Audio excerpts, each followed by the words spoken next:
नमस्कार। इतिहास के अंतर्गत हम लोग पहला अध्याय है प्रारंभिक नगरों की कहानी। प्रारंभिक नगरों की कहानी के अंतर्गत हम लोग पहला टॉपिक देखेंगे हड़प्पा सभ्यता का पुरातत्व। तो हड़प्पा सभ्यता का पुरातत्व के लिए हम लोग सबसे पहले उसका परिचय जान लेते हैं। तो आज से लगभग वर्तमान परिस्थिति या वर्तमान समय से लगभग 5000 वर्ष पहले सिंधु नदी के तट पर सिंधु घाटी की सभ्यता का आरंभ हुआ, जो कि विश्व की लगभग 4 आरंभिक सभ्यताओं में से एक मानी जाती है। चूँकि सिंधु घाटी की सभ्यता के का जब उत्खनन हुआ या सिंधु घाटी की सभ्यता का जब पता चला, तो उसमें सबसे पहले हड़प्पा शहर की खोज की गई थी, जिसके कारण हड़प्पा सभ्यता, सिंधु घाटी की सभ्यता को हड़प्पा सभ्यता भी कहा जाता है। हड़प्पा सभ्यता, चूँकि हड़प्पा सभ्यता या सिंधु घाटी सभ्यता एक नगरीय सभ्यता थी, इसके अंतर्गत कई नगर भी आते थे। कई नगर थे जो कि उस समय के आरंभिक नगर माने जाते हैं। भारत के या विश्व के आरंभिक नगरों में से एक माने जाते हैं। इन आरंभिक नगरों में मोहनजोदड़ो, चन्हूदड़ो, लोथल, कालीबंगान, रोपड़, रंगपुर और आलमगीरपुर आदि नगर इसके अंतर्गत आते थे। ये जो हड़प्पा सभ्यता थी एक त्रिभुजाकार सभ्यता थी, अर्थात अगर उसको हम लोग नक्शे पर देखेंगे तो त्रिभुज की आकृति जो हड़प्पा सभ्यता के शहर या नगर बसे हुए थे उनका अगर सब देखा जाए, डायग्राम बनाया जाए, तो एक त्रिभुजाकार आकृति बनती थी, यानी एक त्रिभुजाकार आकृति में फैली हुई एक सभ्यता थी। इसके बारे में हम लोग कैसे जाने कि ये हड़प्पा सभ्यता या कोई भी सभ्यता, किसी भी सभ्यता का खोज कैसे किया जाता है, तो इसके ये विज्ञान की एक शाखा आती है पुरातत्व विज्ञान भी कहा जाता है। तो पुरातत्व के माध्यम से हम लोग पुरानी चीज़ों का, पुरानी सभ्यताओं का, पुराने नगरों का, पुराने क्या बोला जाए उसको, पुरानी सामग्रियों का खोज करते हैं उत्खनन के माध्यम से, अर्थात खुदाई करके या किसी भी तरह से अभिलेख से, सिक्कों से, मोहरों से, ये सब चीज़ों से या पुरातात्विक सामग्री जो उस समय की चीज़ें हुई हों, उसके समकालीन या उसके प्रत्यक्षदर्शी चीज़ें हुई हों, उन सब को हम लोग देखकर, समझकर उसके अंतर्गत इस तरह का हम लोग इतिहास का या किसी भी सभ्यता के बारे में जान सकते हैं। तो पुरातत्व के अंतर्गत ये सभी चीज़ें जो हैं पुरातत्व के अंतर्गत ही आती हैं।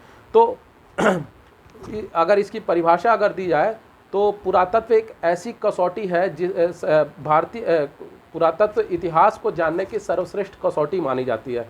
यानी कसौटी किसको कहा जाता है? जिसके अंतर्गत हम लोग किसी भी चीज़ को परखते हैं कि ये सही है या गलत है। तो पुरातत्व जो होता है वो इतिहास की सर्वश्रेष्ठ कसौटी है। इसके अंतर्गत हम लोग सटीक विश्लेषण कर सकते हैं, सटीक जानकारी दे सकते हैं इतिहास के बारे में। तो इसके अंतर्गत जब खुदाई होती है किसी भी सभ्यता के बारे में या किसी भी संस्कृति के बारे में जानने के लिए जब खुदाई, तो इसमें खुदाई में कई चीज़ें निकलती हैं, जैसे प्राप्त सिक्के मिलते हैं, कहीं खंडहर मिलते हैं, कहीं अभिलेख मिलते हैं, स्मारक मिलते हैं। इन सब चीज़ों से उस समय की सभ्यता, उस समय के इतिहास के बारे में हम लोग जानकारी ले सकते हैं। अब आता है पुरातात्विक उत्खनन। पुरातात्विक उत्खनन क्या होता है?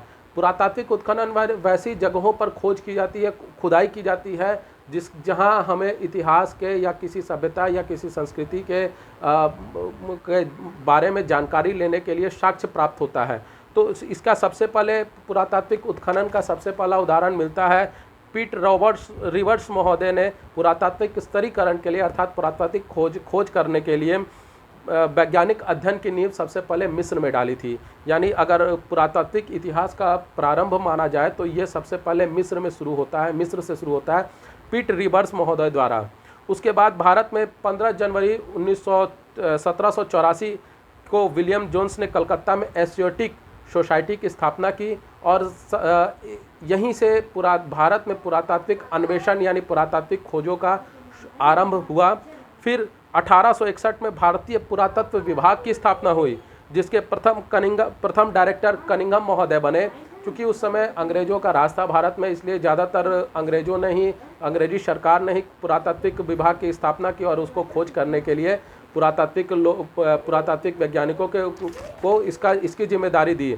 1872 में इस विषय पर पुरातात्विक सामग्रियों के, पुरातात्विक विषयों को खोज करने की शुरुआत कनिंघम महोदय ने की और ये 1902 में इसको आगे बढ़ाते हुए 1902 में सर जॉन मार्शल डायरेक्टर बने और इन्हीं के समय में, इन्हीं के कार्यकाल में सबसे पहले राय बहादुर साहनी जी ने हड़प्पा शहर की खोज की।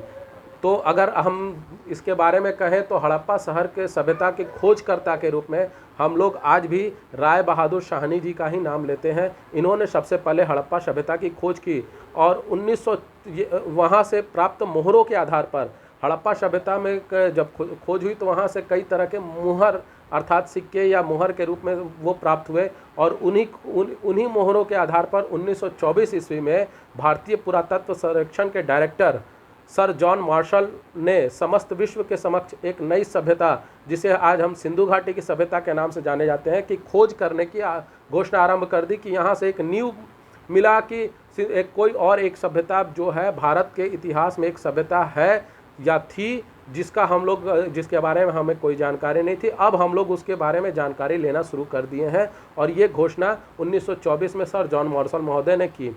हड़प्पा सभ्यता के खोज की कहानी 1826 में सर्वप्रथम हड़प्पा टीले का उल्लेख चार्ल्स मैसन द्वारा किया गया। 1856 में कराची से लाहौर तक रेल लाइन, चूँकि उस समय अंग्रेजी सरकार थी तो वो अपने अपने विकास के लिए कार्य कर रही थी, जिसके अंतर्गत रेल लाइन बिछाना वगैरह वगैरह था।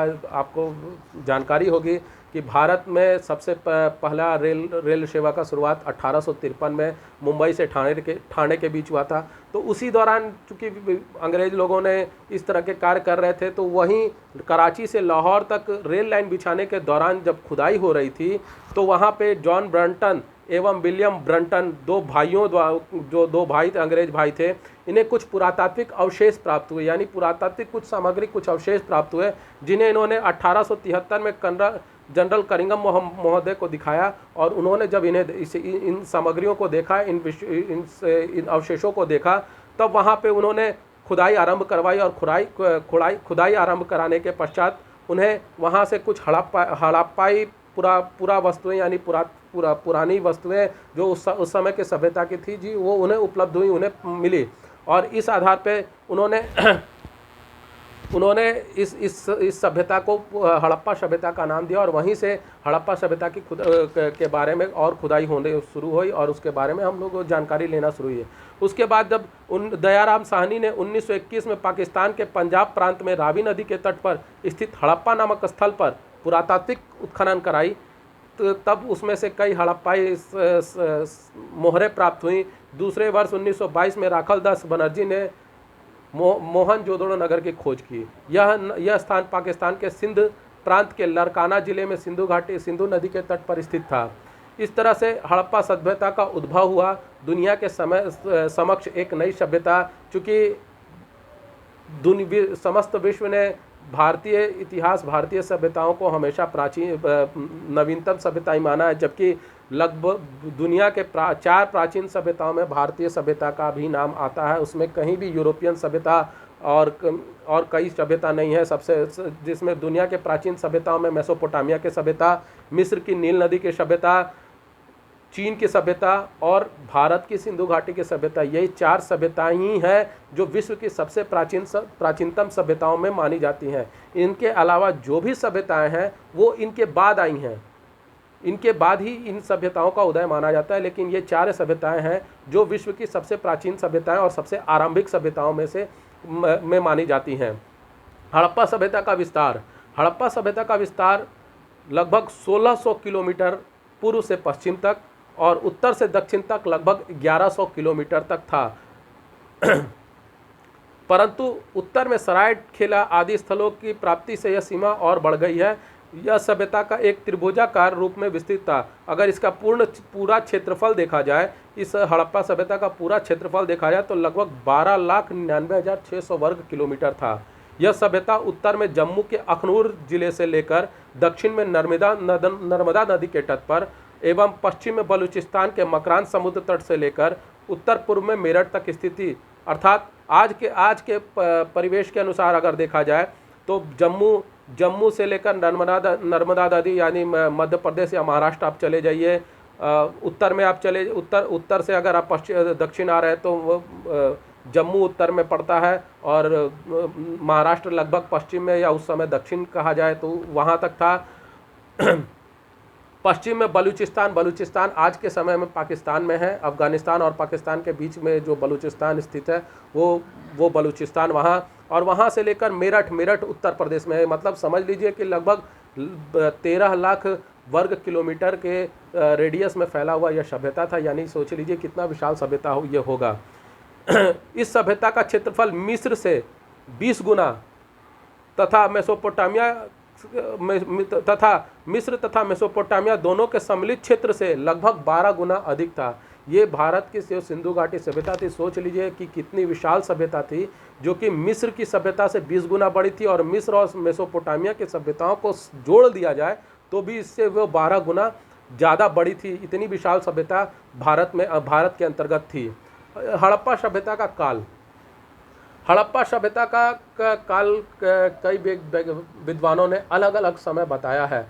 तो सबसे पहले सर जॉन मार्शल ने, जो कि इस हड़प्पा सभ्यता के मुख्य खोजकर्ता, जिनके निर्देशन में ही हड़प्पा सभ्यता की खोज की गई, उनका सबसे पहले उनके अनुसार 3250 से 2750 ईस्वी पूर्व तक का इसका काल माना जाता है। यानी हड़प्पा सभ्यता का जो सबसे शुरुआत होती है वो 3250 ईस्वी पूर्व, लगभग आज से 5000 वर्ष पूर्व, और 2750 ईस्वी तक इसका हड़प्पा सभ्यता का काल माना जाता है। उसके बाद अर्नेस्ट मैक्के ने 2800 से 2500 ईस्वी, माधव स्वरूप वत्स ने 2700 से 2500 ईस्वी, राधा मुकुंद मुखर्जी ने 3200 से 2750 ईस्वी पूर्व, I.M. व्हीलर ने 2500 से 1750 ईस्वी पूर्व, डॉक्टर V.S. स्मिथ ने 2500 से 1500 ईस्वी पूर्व, और रेडियो कार्बन विधि, जो कि किसी भी इतिहास को जानने की सबसे वैज्ञानिक पद्धति मानी जाती है, रेडियो कार्बन विधि, जिसको C14 विधि भी कहा जाता है, उसके अंतर्गत 2500 से 1750 ईस्वी पूर्व इस सभ्यता का काल माना जाता है। अब हम लोग जानते हैं कि रेडियो कार्बन विधि, जो कार्बन 14, जिसको C14 या कार्बन 14 के नाम से जाना जाता है, ये क्या है? कार्बन 14 विधि वो विधि कहलाती है जिसके अंतर्गत किसी भी सामग्री में कार्बन की मात्रा जो होती है, कार्बन की मात्रा जो C14 होती है, उसकी क्षय होने की विधि को, क्षय होने की प्रक्रिया को के अंतर्गत काल का निर्धारण होता है। जिस चीज़ में कार्बन 14 की मात्रा जितनी क्षय होगी उसके अनुसार गणना करके उस समय का काल निकाला जाता है। ये जिसके अंतर्गत किसी भी सामग्री, किसी भी अवशेष या किसी भी स्मारक में कार्बन 14 की मात्रा जितनी कम होगी, जितनी ज़्यादा कम होगी, वो उतना ही प्राचीन, उतना ही उसकी अवधि और लंबी, अर्थात उतना ही वो प्राचीन माना जाता है। तो ये जो चीज़ें हैं हड़प्पा सभ्यता के बारे में, ये सब चीज़ें सबसे पहले शुरू हुई। सबसे पहले हड़प्पा सभ्यता का खोज राखालदास बनर्जी ने किया, जो सर जॉन मार्शल के तरह था। तो आज हम लोगों ने जाना कि हड़प्पा सभ्यता के बारे में आज हम लोगों ने जाना। अब अगली बार हम लोग जो जानेंगे हड़प्पा सभ्यता से प्राप्त क्या क्या वस्तुएं प्राप्त हुई थी और किसी बड़े स्थल के पुरातात्विक रिपोर्ट के बारे में अगले बार में हम लोग जानेंगे। धन्यवाद।